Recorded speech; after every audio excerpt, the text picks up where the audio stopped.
Olá, nós estamos aqui para hoje estudarmos sobre o tema influência de Calvino no processo social e econômico, dentro do livro Calvino, Vida, Influência e Teologia, capítulo 3 do livro do reverendo Wilson de Castro, onde nós já tivemos a aula 1, na aula 1 vimos o que aconteceu em Genebra, mas entender o pano de fundo do que aconteceu ali, os resultados que houveram com a presença de Calvino em Genebra. Agora a gente vai um pouquinho mais profundo para entender a questão e, sobretudo, para entendermos a questão do capitalismo, né? Atribui-se aí a Calvino o pai do capitalismo. Como é que é isso, né? Vamos ver exatamente essa questão nessa aula de hoje, tá bom? Espero que você possa assistir toda essa aula, dar um likezinho, se inscrever no canal da nossa igreja e você ser instruído acerca desse momento, nesse resumo breve, né, que nós vamos ter aqui sobre o capítulo 3, tá bom? Então, vamos lá. Influência de Calvino no processo social e econômico. E aí, tudo começa em Genebra. Aí, peço que você vá para a aula 1, para você entender o que aconteceu ali naquele contexto de Genebra. Tá? Alguns sociólogos, dentre eles, Werner Sombart, um sociólogo alemão, o que ele vai falar sobre esse momento? O que ele escreveu? Ele escreveu aqui em alemão, Der moderne Kapitalismus, um texto, e nesse texto ele escreve o calvinismo seria a fonte do espírito do capitalismo moderno. Então, o Werner Sombart está dizendo isso, sociólogo alemão, né? Ele está trazendo essa informação, lembrando que o sociólogo ele não fala coisa da cabeça dele. O sociólogo é aquele observador silencioso. Ele observa e vai descrever os eventos que estão acontecendo. Ele não está pondo ali, digamos assim, a impressão dele. Ele descreve apenas os fatos. A sociologia, na verdade, faz exatamente isso. A sociologia, ela vê o fenômeno e descreve o fenômeno, né? Ela não vai interferir no fenômeno. E aqui Sombart ele está escrevendo isso. Tá? Um outro sociólogo que nós vimos na aula 1, Max Weber, né, também escreveu um ensaio sobre os textos de Werner Sombart. Então, é um sociólogo escrevendo sobre outro. Tá? Então, o que Max Weber escreveu sobre Sombart? Né? Ele escreveu sobre as seitas protestantes e o espírito do capitalismo, conforme denominou Werner Sombart, que argumentou sobre judeus e o capitalismo moderno. Então a gente tem aqui, quero que você entenda bem. Agora é Max Weber que está escrevendo sobre o que Sombart escreveu. Então é um sociólogo analisando o outro. Como hoje quem é teólogo, né, às vezes cita outros teólogos, outros pensadores, qualquer TCC, qualquer trabalho de conclusão de curso, você tem a citação ou análise de texto de alguém que já escreveu alguma coisa sobre algum tipo de assunto. Então, Max Weber ele está escrevendo então sobre o que Sombart escreveu. Qual era a tese de Max Weber? A tese dele era o seguinte: que o protestantismo, e muito especialmente o calvinismo e o puritanismo, que é a expressão do calvinismo na Inglaterra e na Escócia, você se lembra que no finalzinho da aula 1, nós falamos que John Knox, quando saiu de Genebra e foi para a Escócia, ele saiu com aquela impressão que Genebra era a cidade perfeita, né, que não havia cidade tão perfeita na Terra depois de um certo cenário ali, né? Então, o puritanismo é a expressão do calvinismo na Inglaterra e na Escócia. E desempenhou um papel muito importante na criação, é uma palavra grega, do ethos, ou do espírito do capitalismo moderno. Então, ele está olhando para trás e vendo assim, o calvinismo trouxe uma influência sobre o ethos. Ethos é a palavra ética, né? Ou do espírito do capitalismo moderno. Max Weber, então, ele vai qualificar a questão da seguinte forma: moderno capitalismo organizado e racional, ou seja, a organização capitalista racional do livre trabalho. Então, Max Weber, ele vai começar a conceituar aquele movimento que aconteceu e vai ver os reflexos dele no contexto de Genebra e vai observar o que aconteceu a partir da introdução de conceitos bíblicos e teológicos, de uma presença social, né, no contexto de Genebra. Ele chama isso de moderno capitalismo organizado e racional, ou seja, a organização capitalista racional do trabalho. Qual era a ideia principal de Max Weber? Qual era o ponto central na leitura do que estava acontecendo, do que havia acontecido a partir de Genebra e outros locais onde a reforma foi entrando? Como citei aqui, Inglaterra, a Escócia, na aula passada citei até Irlanda e outros países mais. Tá? Qual era a ideia principal da reforma em relação à questão do capitalismo? A ideia principal se situa na palavra vocação, ou chamado, né, que é um ponto significativo da teologia e da ética calvinista. Então, o que ele quer mostrar? Se a gente pegar o escopo principal, capitalismo, ele está dizendo que o escopo menor, ou seja, a parte mais particularizada, o núcleo, está na consciência de vocação, na consciência de chamado. Tá? E aí, ele vai falar o seguinte, ele vai argumentar, lembrando que o sociólogo, ele descreve, ele não fala nada da cabeça, ele observa, ele fica ali atento ao que está acontecendo, aos movimentos que estão acontecendo, e depois ele vai escrever sobre aquele movimento, aquele fenômeno, aquele fato ocorrido. Tá? Ele diz o seguinte, que o indivíduo que possui o senso de vocação, possui.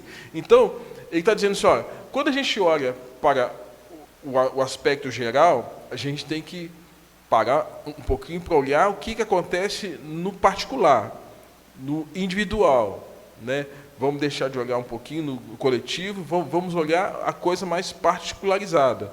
Aí vai dizer o seguinte, que esse indivíduo que tem esse senso de vocação, que tem esse senso de chamado, ele tem algumas características. Quais são? Primeira delas, senso de responsabilidade religiosa, que é algo que nós poderíamos tentar traduzir isso como um senso de dependência do Altíssimo, a consciência da soberania de Deus, né? Uma ética calvinista. Ou seja, o que é ética? Conjunto de valores e normas definida por um grupo social. E nesse caso, essa ética calvinista são esses valores que são conhecidos, que foram definidos, por aquele grupo social. Os que são calvinistas, os que aderiram o pensamento reformado, que advém de Lutero, que advém de John Hus, de John Wycliffe, que advém desses homens, essa ética absorvida formou um conjunto de valores e comportamentos. E, consequentemente, os calvinistas passaram a ter aquele tipo de comportamento. Então, ele está dizendo que o indivíduo que possui o senso de vocação tem uma ética calvinista. Tá? Ele tem diligência. Terceiro aspecto. O que é diligência? Cuidado. É uma pessoa cuidadosa, uma pessoa atenta. Né? Ele tem a visão de poupança. É interessante isso, né? Certamente aquela pessoa que trabalha e não gasta tudo o que ele adquire. Ele separa alguma coisa. Isso é poupança. Isso é buscar administrar bem os recursos que se tem. Então, que esse indivíduo que tem um senso de vocação, ele tem essas características, ele tem essa capacidade de separar, de poupar, né? Ele age também com sobriedade, é uma característica que é identificada aqui por Max Weber. Ele tem também um descanso com um fim espiritual.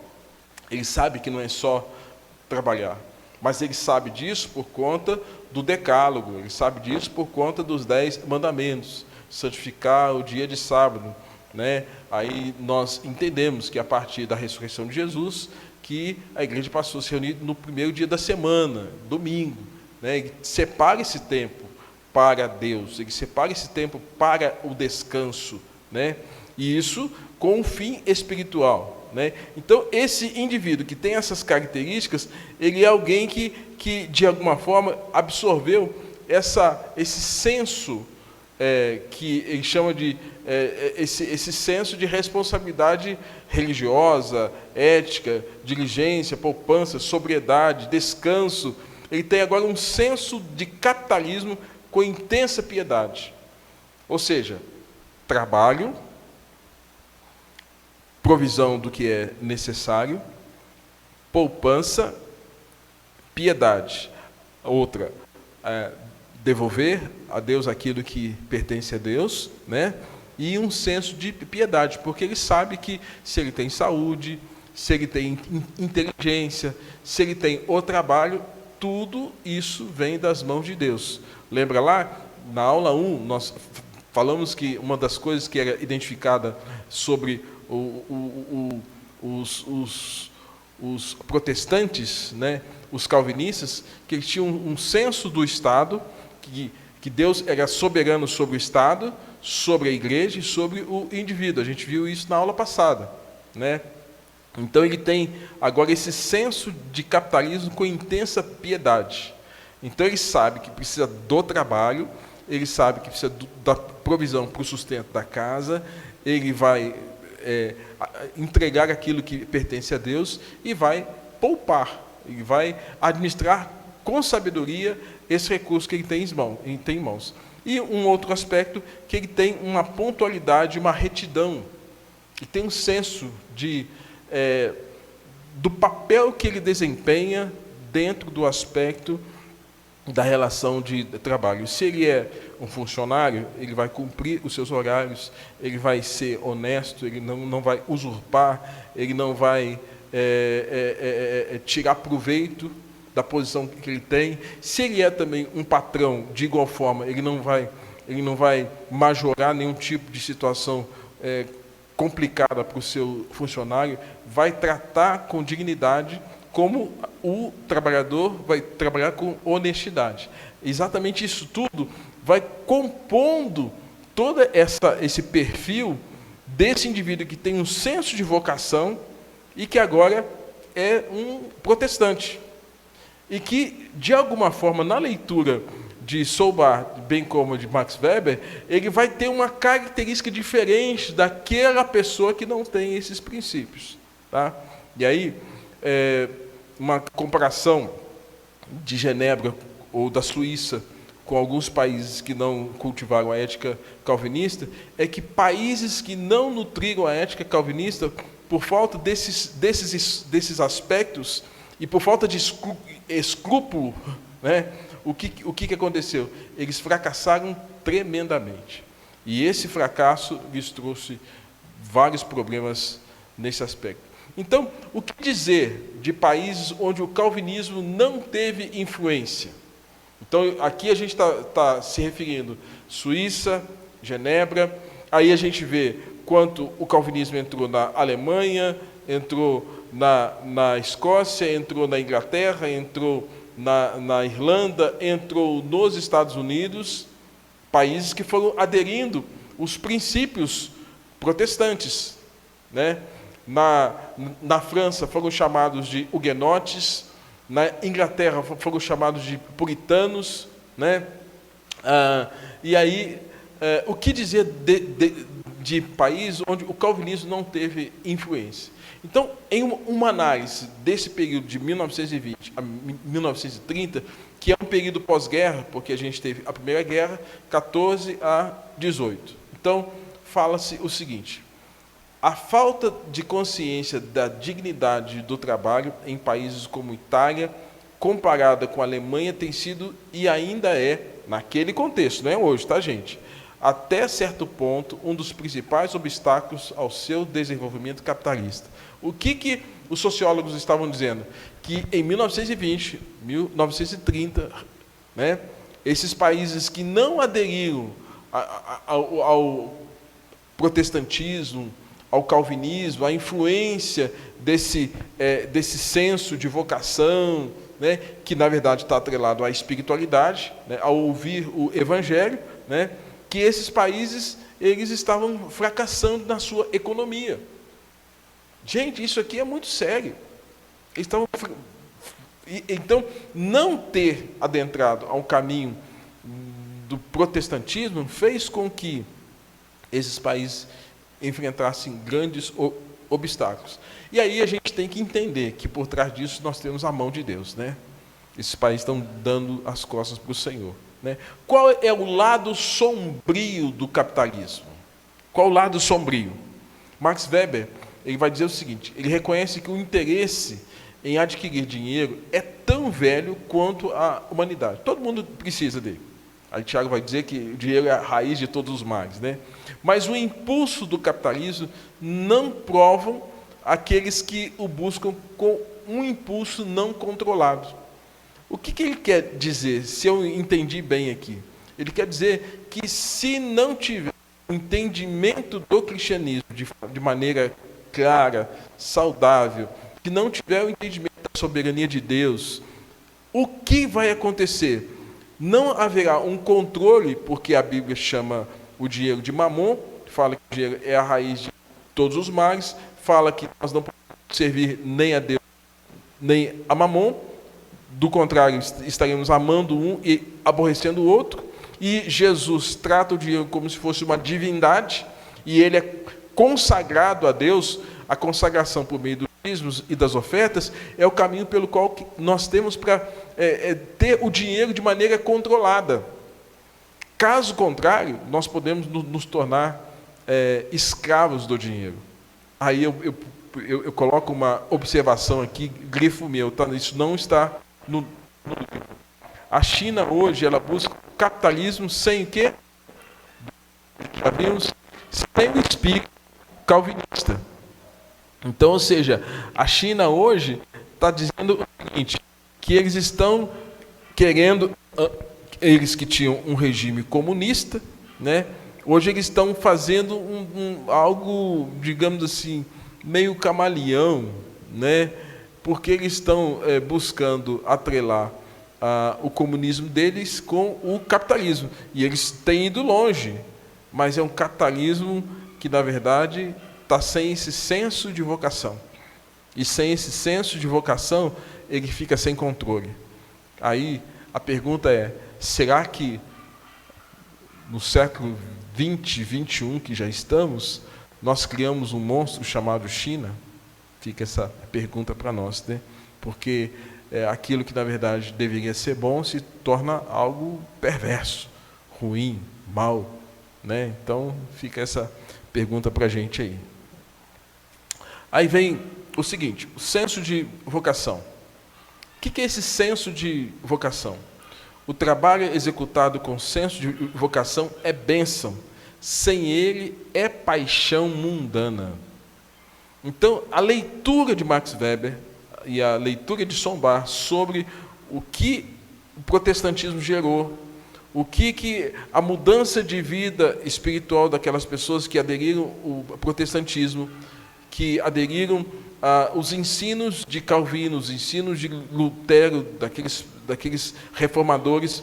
Ele está dizendo que o trabalho, consenso dessa vocação, que na verdade não foi ensinada ponto por ponto, mas é o conjunto dessa mudança que o protestantismo trouxe, é bênção. Sem ele, é mundanismo, né? Então, como encarar a riqueza? Citei aqui há pouco, né, que o dinheiro é a raiz de todos os males, citando lá o livro de Tiago, né? Riqueza por riqueza não era bem visto, mas riqueza como resultado do trabalho exercido dentro da vocação se constitui em bênção. Riqueza por riqueza não é bom. O espírito do capitalismo e o espírito do asceticismo, o que é um asceta? Asceta é a pessoa que busca um equilíbrio entre corpo e espírito, né? Eles são positivos, nesse caso. Tendo esse espírito do capitalismo, advindo do senso de vocação, em todas aquelas características, e o espírito do asceticismo, uma pessoa que busca um equilíbrio entre o corpo e o espírito. Essas duas coisas juntas, gente, isso aí é fantástico. São duas características positivas e que criam cristãos com a consciência de vocação, de trabalho, de espiritualidade, de descanso, de olhar para a vida do outro, olhar para o próximo, não ficar preso ao dinheiro como se o dinheiro fosse um senhor, né? Então, essas coisas são positivas. Nós vimos lá atrás que sem o senso de vocação,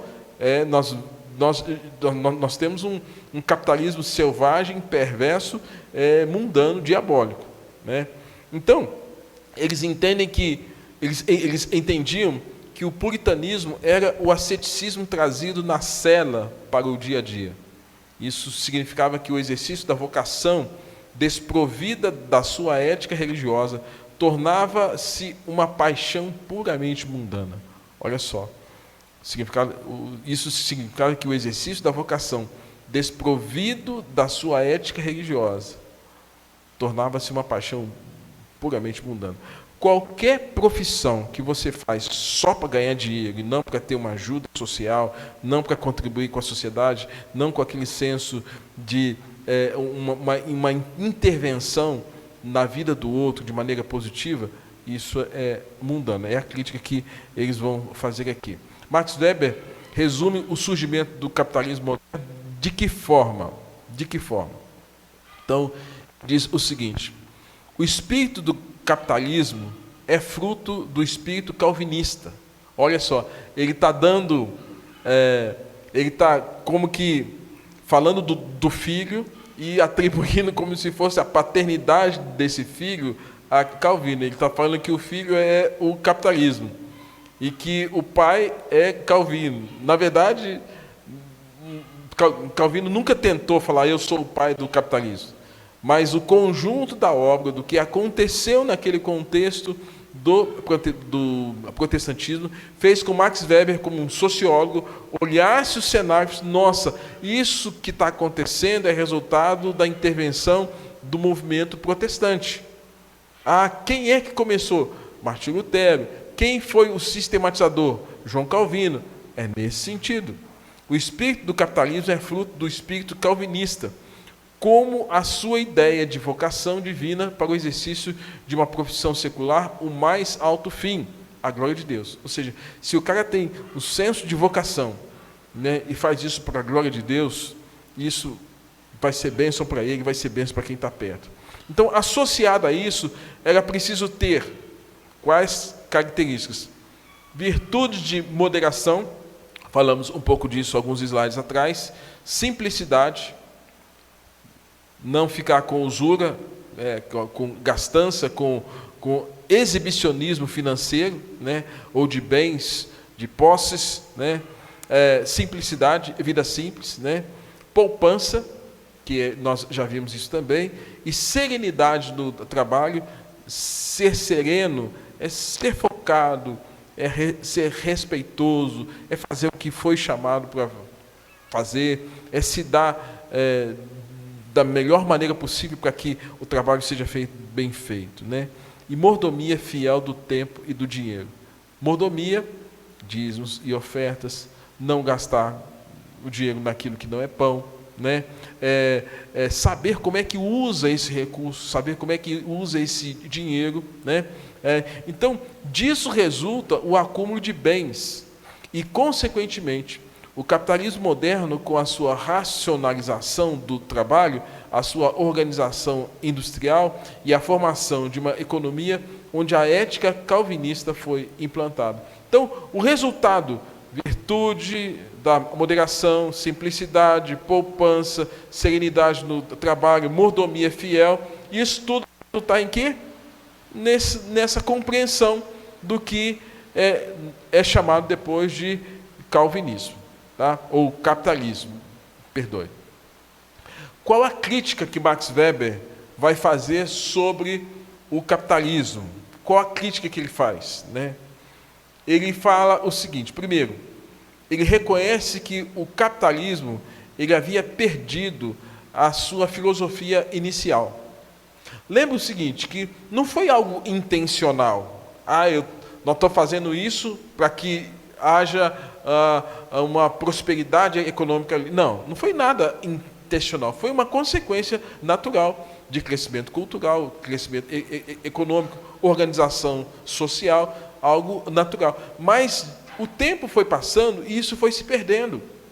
Então reconhece que perdeu a sua filosofia inicial. Segundo, que tendeu a uma paixão puramente material, né? E lamentavelmente nessa paixão material aí, a gente tem no período contemporâneo a questão de pessoas que fizeram mau uso de todo esse cenário aí e que às vezes defendem até algumas, entre aspas, teologias, dentre elas o que a gente chama de teologia da prosperidade, né? Coisa que não tem nada a ver com o ensino calvinista. Aí é um viés bem pagão que adentrou ao contexto das igrejas evangélicas, né? E lamentavelmente isso aconteceu. E terceiro, ele fala que tendeu a uma paixão puramente humana, né? Essa paixão puramente humana significou, olha, é o dinheiro pelo dinheiro, né? O que disse o amigo e opositor de Max Weber, o Sombart? O que o Sombart vai falar sobre isso tudo? Ele vai dizer o seguinte: ele defende que não o calvinismo, mas o judaísmo que teve influência na formação do capitalismo. Enquanto Max Weber está falando que foi a influência do protestantismo e do calvinismo, já Sombart ele está falando, não foi o calvinismo, foi o judaísmo que formou o capitalismo, né? Outro aspecto, ele diz assim: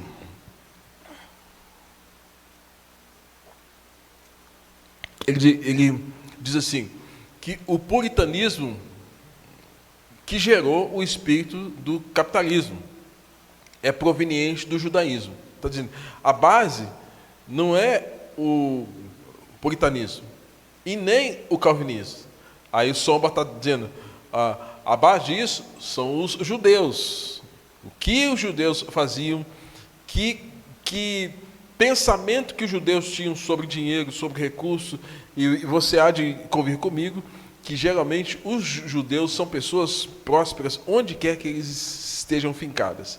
É um povo que sabe lidar com dinheiro e aí e são muito ricos, geralmente, né, os judeus. E aí o Sombart vai dizer, não foi nem calvinismo, nem puritanismo, foi o judaísmo. Terceiro, ele fala que os judeus assimilaram a ideia de castigo e recompensa divina no Velho Testamento nesse aspecto. Então, se a gente olhar histórias de Israel, de Judá, né, quando tinha prosperidade, Deus abençoava e o povo recebia essas bênçãos e reconhecia que as bênçãos vinham de Deus. Mas quando tinha flagelo, quando tinha carestia, fome, aquilo ali era visto como sentença de Deus, como juízo de Deus. Então, Sombart está dizendo que essa herança dos judeus, essa percepção dos judeus assimilada por eles como castigo e recompensa, é que fez com que eles pudessem estar sendo também prósperos, né?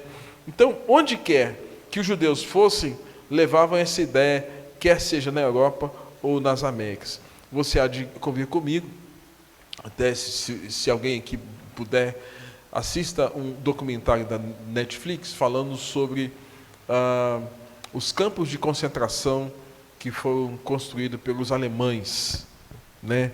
E nós sabemos que nesses campos de concentração, muitos judeus foram mortos, mais de 6 milhões de judeus nos mais variados campos de concentração. O mais conhecido é Auschwitz, né? Judeus russos, judeus de origem tcheca, né, da Polônia, alguns que vieram de outros cantos, né, que outros países foram mortos por conta do fato de que Adolf Hitler não admitia e ele via com certo terror a presença dos judeus na Alemanha também, e bem como nos países que ele foi tentando conquistar. 6 milhões de judeus mortos, né? Gente, qual a influência do capitalismo no Brasil? Judeus holandeses implantaram engenhos de cana em Recife. Quem já foi em Recife sabe que ali em Olinda tem a casa de Maurício de Nassau. Eu já estive lá em Olinda e nesse aspecto os holandeses tentaram colonizar o Brasil, adentraram por meio do Recife, né? Mas eles foram expulsos, né? E muitos desses judeus tentaram, de alguma forma, dar uma melhorada no contexto daquele período de Brasil colônia, um avanço tecnológico ao trazer engenhos para Recife. Então, os caras já pensavam lá na frente, né? Segundo, os judeus impulsionaram o comércio de diamantes, né? Então, nosso país aí com muitas minas, exploração de pedras preciosas, os judeus exploraram isso, né? E no Rio de Janeiro, quando eles tentaram estabelecer no Rio, através de um grupo que veio liderado por Villegagnon, né?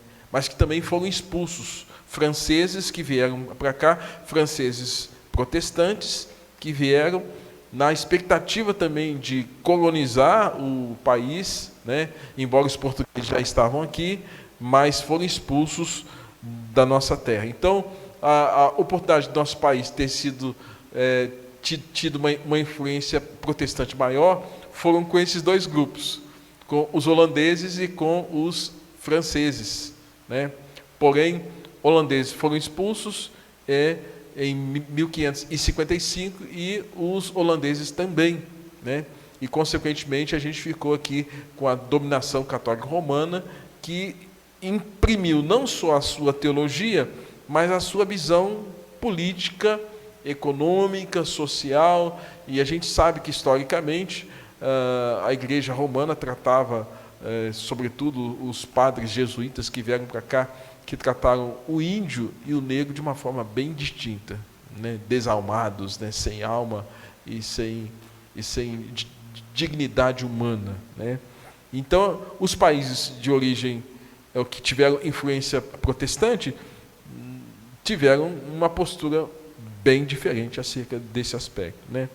Uma crítica também de Philippe Sielgeman, ele fala assim no seu livro Luxury and Capitalism, ele fala da aproximação de Max Weber e de Werner Sombart quanto à tentativa de descobrir o papel da religião na formação do capitalismo ocidental, com a intenção de rebater a interpretação marxista do determinismo histórico. Então, ele está agora entrando num outro tema aqui.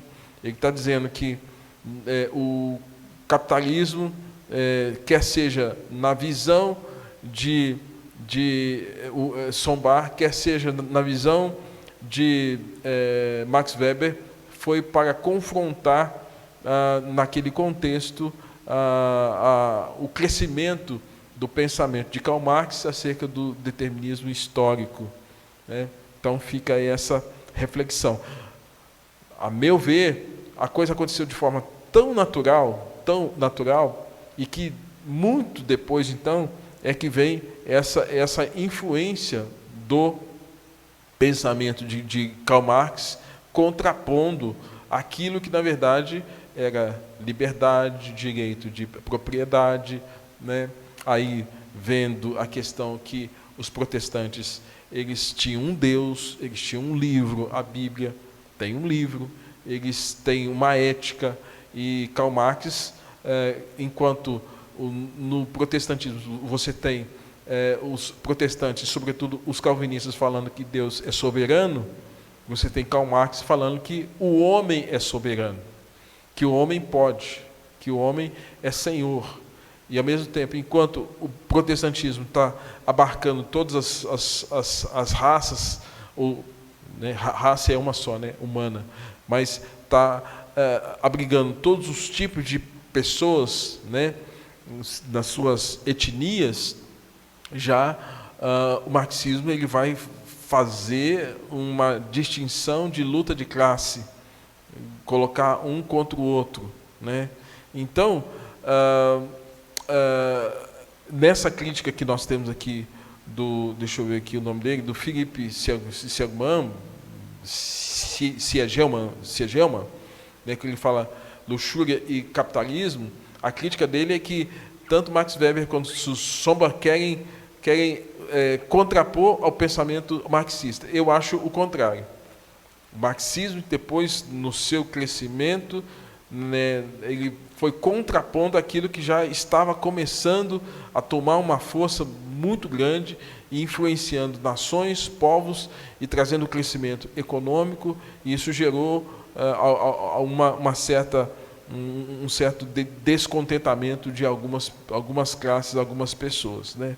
Então, você tem um gráfico aí, no slide de número 17, onde você vê o capitalismo, né? Aí, de um lado, você tem a influência do judeu, e aí, nessa leitura, ele fala que, para o judeu, o capitalismo ele é especulativo, é dinheiro pelo dinheiro, né? E, no caso do capitalismo, nessa visão mais puritana ou calvinista, é uma organização da burguesia, do trabalho. Então, ele faz uma leitura distinta. Embora os dois, segundo o Sombart, quisessem contrapor o marxismo, na verdade, ele está separando depois, dizendo que o capitalismo, nesses dois viés, judeu ou calvinista ou protestante, um é especulativo, o outro é de com o fim de ter uma organização burguesa do trabalho, tá? E vem uma crítica também de Albert Riemann.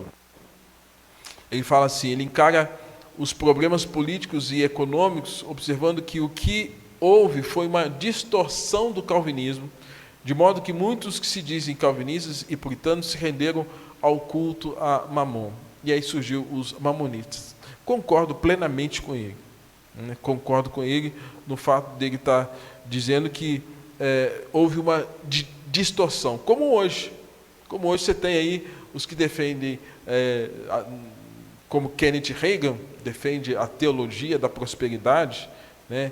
Então venha para a igreja que você vai ficar rico, que hoje muitas igrejas, entre aspas, igrejas cresceram, se desenvolveram por conta dessa promessa, não de uma transformação aqui para um céu vindouro, mas uma transformação aqui trazendo o céu para a terra, onde a prosperidade é aqui, onde o novo céu é aqui, a nova terra é aqui, onde o indivíduo passa a buscar praticamente a prosperidade. Ele não pode ser cauda, ele tem que ser cabeça. Enquanto Calvino fala que se você tiver um senso de vocação, entre aspas, para ser uma pessoa que tem uma função social muito simples, mas se fizer bem feito, você está cumprindo ali o seu senso de vocação e está contribuindo para a sociedade, você está fazendo bem e Deus está sendo glorificado. Desde para ser um lixeiro, para ser um médico, o que for.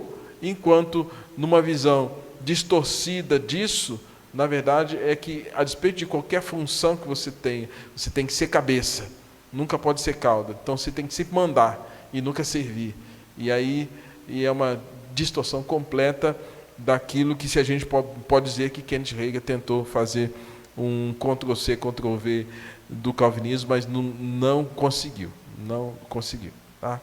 Uma outra crítica de André Bieler, ele fala assim: para Calvino, tanto a riqueza como a pobreza são meios pelos quais Deus pode pôr à prova a nossa fé. Olha só, interessantíssimo. Para Calvino, a riqueza como a pobreza são meios pelos quais Deus pode pôr à prova a nossa fé. Por quê? Calvino não é um adepto da pobreza voluntária tão defendida na época medieval. Antes, como Lutero, fazer todas aquelas macerações, as autopenitências, os votos, voto de pobreza. No entanto, havia ordens dentro do catolicismo que faziam esse voto. São Francisco de Assis é um deles. Então, Calvino não é um adepto da pobreza voluntária tão defendida na época medieval. O rico tem uma missão econômica, providencial, o encargo de transmitir uma parte da sua riqueza ao que é mais pobre do que ele. Claro assim, claro assim. E lembrando que Jesus não foi contra a riqueza. No contexto do Velho Testamento, Abraão era um homem riquíssimo, próspero. Davi, um homem próspero, Salomão. Você tem personagens no Velho Testamento, Esther, rainha. Então, e Jesus vai dizer assim: os pobres sempre os tereis convosco. Então, essa questão de pobreza e riqueza sempre houve, sempre haverá. A questão é como eu lido com a minha privação por não ter tanto, e a questão como eu lido com a minha prosperidade, como eu lido com isso. Esse é o grande desafio. E aí, para a gente encerrar, a missão do cristão. O cristão é, por divina designação, incumbido de uma missão terrena, da qual não é aos homens que tem que prestar contas, mas a própria consciência a Deus. Segundo, nas funções seculares que lhe foi posto pelo Senhor, por isso não deve agir com displicência, má vontade ou ociosidade. Tudo que tiver à frente a fazer, faze conforme as tuas forças. Na verdade, o princípio é esse aí. As dádivas de Deus não devem ser usadas com injúria, mas como dádivas de Deus, presente de Deus, benefício de Deus para com você, o trabalho, a casa, os bens, desde um carro, um telefone, agir como mordomia, para servir, e não para que aquilo seja o seu senhor. Calvino não postula uma vida ascética, com ausência absoluta de prazeres, mas uma vida de obediência à vontade de Deus. Ele não está querendo dizer assim, lembra lá que Max Weber falou que o calvinismo com a vida asceta, então o autocontrole, o equilíbrio entre as coisas materiais com coisas espirituais. Ele não está privando o fato de você poder desfrutar de prazer, desde uma comida bem feita, um alimento bem feito, um passeio, uma contemplação. Ele não está privando nada disso. Calvino não postula uma vida ascética com ausência absoluta de prazeres, mas com vida de obediência à vontade de Deus.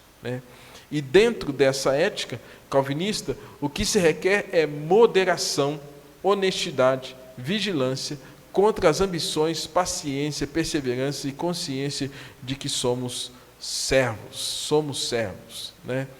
Uma sociedade metódica, laboriosa e que produza riqueza e progresso precisa, para Calvino, não viver como uma vida asceta de absoluta ausência de prazer, como nós falamos aqui. Eu repeti esse slide aqui. O slide 22 vai mostrar o quê? Qual é a visão, então, que nós temos que ter? O capitalismo, então, é algo que veio e é bênção, é algo divino ou é algo diabólico? né? Tem gente que está olhando para o capitalismo como algo diabólico. É fato que o dinheiro, se não for consagrado, ele tem a sua face sombria, né? A sua face sombria. Então pode ser a raiz de todos os males, né? Então fica essa reflexão para nós aí. Como é que nós estamos olhando para esse momento? O mundo hoje, praticamente, que está indo, todo o mundo hoje, para um bloco, na verdade, socialista. E lembrando que o bloco socialista não tem esse senso de vocação, não tem esse senso do espírito do capitalismo que foi nomenclaturado lá por Max Weber e por Sombra. Não tem nada disso. O mundo hoje está sendo empurrado para todos estarem debaixo de uma égide, de um princípio socioeconômico cultural que, na verdade, é marxista e contrapõe tudo aquilo que, na verdade, as escrituras ensinam para nós, né? Pelo menos eu entendo dessa forma. E concluo dizendo o seguinte: é preciso dizer que o capitalismo de virtudes não pode ser visto como o capitalismo selvagem.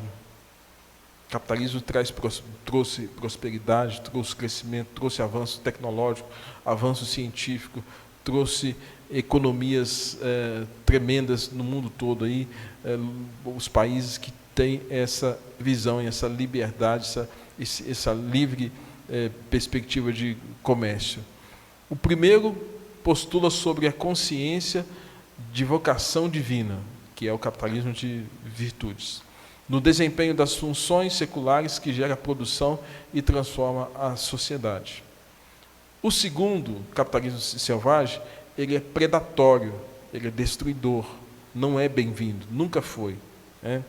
O cristianismo, como religião universal, acaba implantando em todos os lugares uma nova era, criando e educando homens para o desempenho de todas as funções com o sentido de vocação divina. E em obediência à ética do Evangelho que mudou a terra. Então, o pensamento, ou seja, se a gente pegar o período pós-reforma, Lutero, John Wycliffe, John Hus, Calvino, Farel e muitos outros foram usados para levar a palavra, e a palavra não só teve uma mudança interna no indivíduo, que mudou o endereço dele em relação à salvação, mas a palavra mudou também o aspecto socioeconômico e cultural. Muitas famílias, onde talvez eram pessoas que estavam à margem, que estão nas nossas igrejas, talvez o marido fumava, bebia, gastava mal o seu dinheiro, não trabalhava, se converteu, mudou de vida, passou a trabalhar, ter o seu dinheiro, pagar suas contas, colocar o dinheiro dentro de casa. Agora, o dinheiro que é gasto com bebida é gasto agora para educar os filhos, para comprar uma roupa, comprar um carro, melhorar a condição de vida. Gente, isso é mudança que advém do Evangelho. O Evangelho mudou espiritualmente e vai mudar socialmente. Eu sou testemunha disso, do quanto essa mudança significativa do aspecto até social e cultural advém do Evangelho, né? Então, nesse aspecto, eu não tenho como não fazer uma defesa aqui de que o que Lutero fez foi importante para as gerações até hoje, e o que Calvino escreveu e a influência dele até hoje faz sentido e deve ser avaliado por todos nós. Então fica aí essa aula de número 2, que você possa sentar, ler, né, algum texto que possa ajudar, e cito esse livro do reverendo Wilson de Castro, e você se aprimorar mais nesse tema tão importante, tão necessário para os dias de hoje. Tá bom? Que Deus abençoe, fica aí o nosso abraço, e outras aulas virão certamente.